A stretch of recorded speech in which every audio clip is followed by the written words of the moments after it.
रुद्रम जो था रिसेंटली एक मिसाइल टेस्ट फायर हुई है, ये एक एंटी रेडिएशन मिसाइल है। इसको डीआरडीओ ने टेस्ट फायर किया हमारे चंदीपुर बालासोर रेंज से। अब इसके अंदर ये हमने कहाँ से एक एयरक्राफ्ट जिसका नाम है SU-30 MKI सुखोई जिसे आप बोलते हैं, उसके थ्रू इसको लॉन्च किया गया था। ठीक है, अब इसकी जो है आप रेंज जो है that is up to 200 kilometres. ठीक है, इसको मिसाइल को लॉन्च किया गया at the altitude of 500 metre to 15 kilometre, और स्पीड जो थी वो किसकी कितनी थी, दैट इज 0.6 टू 2 मैक की थी। ठीक है, अब इस मिसाइल के बारे में देखते हैं। सबसे पहले हमें जानना होगा कि ये एंटी रेडिएशन मिसाइल होती क्या है। तो ये क्या करती है, ये लोकेट कर सकती है, ये टारगेट कर सकती है रेडिएशन एमिटिंग सोर्सेज को, जैसे कि आपके एनिमी के रडार्स होते हैं, उनके ग्राउंड स्टेशन होते हैं। ठीक है, उनके रेडियो फ्रिक्वेंसी उनको टारगेट किया जाता है। ठीक है, तो ओवरऑल आप कह सकते हैं जो भी उनका कम्युनिकेशन इंफ्रास्ट्रक्चर है, चाहे कोई रडार हो, चाहे उनका कोई ग्राउंड स्टेशन हो, ठीक है, उनको जो है ये टारगेट करती हैं ये मिसाइल, एक एंटी रेडिएशन मिसाइल। ठीक है, अब रेडिएशन आप जानते हैं, रेडिएशन क्या होती है, तरंगे होती हैं जो कि कहाँ से आती हैं, इन्हीं कम्युनिकेटिंग सिस्टम्स के द्वारा आती हैं। कम्युनिकेटिंग सिस्टम्स कैसे हैं, जैसे रडार है, ग्राउंड स्टेशन है, ठीक है, तो उनको ये टारगेट करेगी।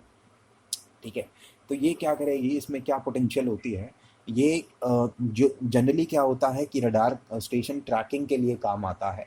साथ ही साथ कुछ एडिशनल हम जैमर्स यूज़ कर सकते हैं, जिसके थ्रू हम जो कम्युनिकेशन सिस्टम है किसी पर्टिकुलर या एनिमी के एयरक्राफ्ट का या किसी अदर सिस्टम का, वो एक तरह से ब्लॉक हो जाता है। ठीक है, तो ये क्या करते हैं, ये न्यूट्रलाइज कर सकता है, ये जो रुद्रम मिसाइल है ये किसी भी जैमिंग प्लेटफॉर्म को न्यूट्रलाइज कर सकता है। ठीक है, end of the enemy and radar station आप जानते हैं बहुत ही इंपॉर्टेंट रोल होता है मिलिट्री सिस्टम में। ठीक है, अब ये जो हमारी रुद्रम 1 है, इसको जो नाम दिया गया है, इसको जो टेक्निकल नेम दिया गया है, that is new generation anti radiation missile, NGARM।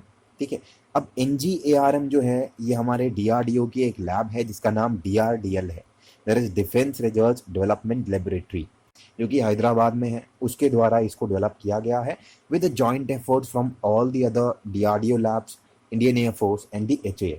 ठीक है, और काफ़ी सारे PSCs भी है। ठीक है, अब इस मिसाइल के थोड़े फीचर्स हमने देखे थे कि दैट 200 किलोमीटर की इसकी रेंज है एंड स्पीड इसकी 0.6 टू 2 मैक की है। उसके अंदर क्या फीचर्स है, जैसे कि इसमें एक INS सिस्टम है। INS सिस्टम क्या होता है, that's called inertial navigation system.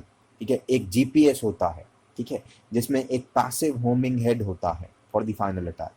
ठीक है, पैसिव होमिंग हेड जो इसके अंदर होता है वो क्या करता है, वो डिटेक्ट करता है, ठीक है, वो क्लासीफाई करता है, एंगेज करता है target over the wide band of frequencies.